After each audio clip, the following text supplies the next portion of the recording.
Hey guys, and welcome to the Bayern View. Hopefully, you guys are all doing well. This particular video, this is going to be a fan cam. Not a Bayern Munich fan. I messed that up. Not a Bayern Munich fan, but a Real Madrid fan. To give their take, obviously. This is a Bayern Munich fan channel, and it's all going to be Bayern. And I wanted to get a Real Madrid fan on to give their take, because they're obviously going to have a different opinion because they don't support our club. But yeah, if you're going to enjoy, smash the thumbs up, comment, subscribe, all that good stuff. Check out the socials. But I got Mo here. Thank you, number one, for coming on. And yeah, man, how do you see the game? Yeah, man, thanks for having me. We were here yesterday and we talked about this. We said it's going to be a close game. It was a close game. And, this is what you expect at the biggest stage. European Classico lives up to the billing. And all of us go back wondering if we could have gotten a little more from the game, Both teams played well, but I think you guys felt that you could have won. We felt like we could have done better and not conceded those mistakes, probably not conceded a penalty. But at the end of the day, a draw was a fair result, in my opinion. Yeah, and from your perspective, I can see that. I feel I just obviously was on the channel Let's Be Real. Make sure to go subscribe over there, people. But from what I just said, I feel depleted in the fact that I thought we were going to get smashed. Obviously, I said that, and then it's totally flipped on its head, because I feel like Bayern should have won that game from a Bayern perspective. So I get that. Were you expecting Bayern to be as aggressive straight away, early on, first 15 minutes or so? Totally. I think watching Real Madrid, I always felt this way because Real Madrid are slow starters. So any team that takes the game to us in the first few minutes always gives us trouble.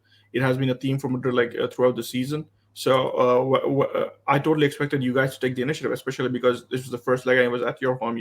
The second leg is going to be away at the Bernabeu, and I don't think you're going to go to the Bernabeu behind or maybe with a draw. Right now you're going, I think probably you guys aren't really happy about the results, because for me, like I said yesterday on your channel, 2-1 to Bayern would have been I would have taken it. But I just, after how the game went, especially in the first half, I kind of felt like we kind of controlled it. Maybe at the beginning, you guys were really good, like you said, very aggressive, bringing the game to us. But we weathering that and getting a goal in the first half and going at halftime with a goal up. I kind of felt Real Madrid needed to have done better. But then you guys had that period where you quickly nicked 2 goals, and this is the first time I'm seeing Real Madrid concede 2 goals in such quick succession in recent years. I mean, that used to happen in the when we were going through our lean years, but in recent years I haven't really seen Madrid do that. So for you guys to do that, big congrats to you. And this is what Bayern is about. This is why you have to respect them at the European stage, no matter what their form is in the Bundesliga. Yeah, and to be fair, you did say that. You did say in the stream that we did yesterday that this is the big game in Europe, Bayern versus Real Madrid, and you've got to respect that all form goes out a window. And you were right, 100%. Like I said, thought we were going to get smashed. Then obviously thought we were going to win. But you hit the nail straight on top of the head. You said that it will be a close game, which it was. Obviously, Kim Min-jae was for fault on both your goals. What do you make of his performance as a whole? Yeah.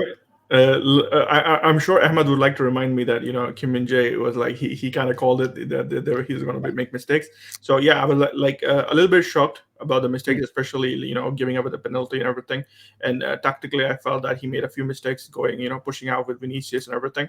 But overall, I kind of found him to be solid apart from the mistakes. But then once you make the mistakes, everything else goes out of the window, like you said. So those mistakes are really going to be held against him. But overall, I mean, I think he kind of marshaled everything well, given the fact that he hasn't played in a long time. And Kim Min-jae is Kim Min-jae, a player of quality, as long as Bayern manager continues to back him. I mean, Thomas Tuchel doesn't seem to be backing him, given his quotes in the press conference. But maybe the next manager does, and he has a proven track record. So I'm pretty sure he'll bounce back.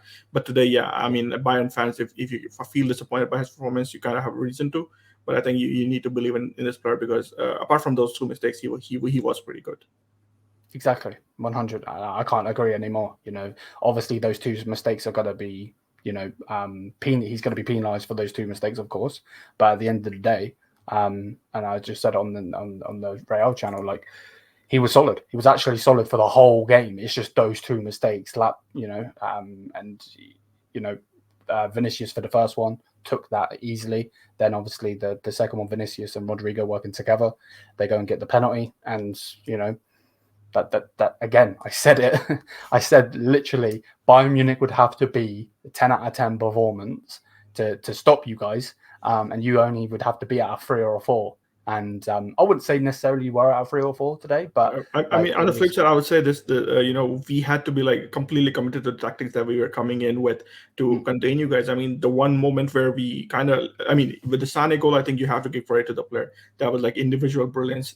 That's something nobody can account for, and that when those goals happen, like the same way with us, for the Toni Kroos pass, like how do you account for that? How do you stop that pass? I mean, you could complain about Kim Min-jae not tracking Vinicius properly, but that pass, I mean, nobody in this world is stopping that. And it's the same thing with the Sané goal. I think nobody in the world is stopping that goal, especially once he goes past Mendy and he gets into the right space, opens up that channel for him to score into.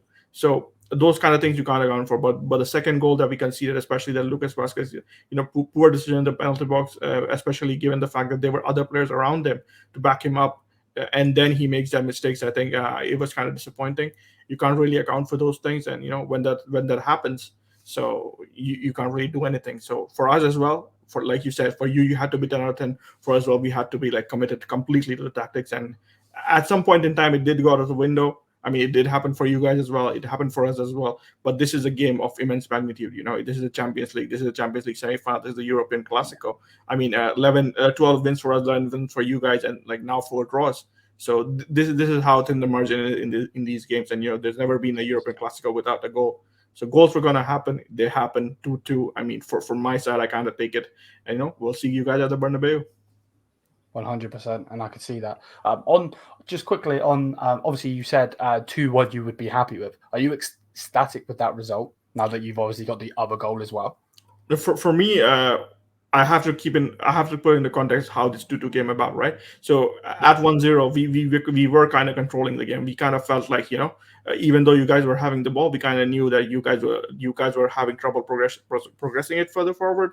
You weren't really as fast in your build up. You were kind of slow and everything, and we had you where we wanted you. And when the second half started, we were kind of the dominant team. So to go from there to conceding quick fire to, I mean, it's kind of disappointing. And then maybe we nick the goal back in 2-2.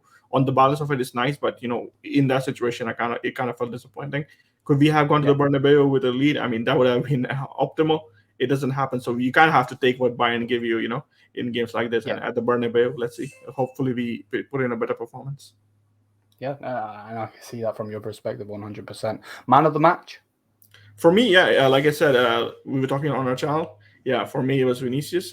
He was like influential in the final third, so you have to give it to him. Yeah, and I can see that. But there we go, people. That's what Mo has to say. As a Real Madrid fan, talking about obviously his club, Real Madrid's performance and Bayern. Let me know what you guys think in the comment section down below. Make sure to smash the thumbs up, hit the subscribe button. Make sure to check out Let's Real as well. I'm going to put their link in the description. So make sure to go check them out. Check out the socials, all of that good stuff. And until then, we're out here. Mia Samia. Peace out. Madrid.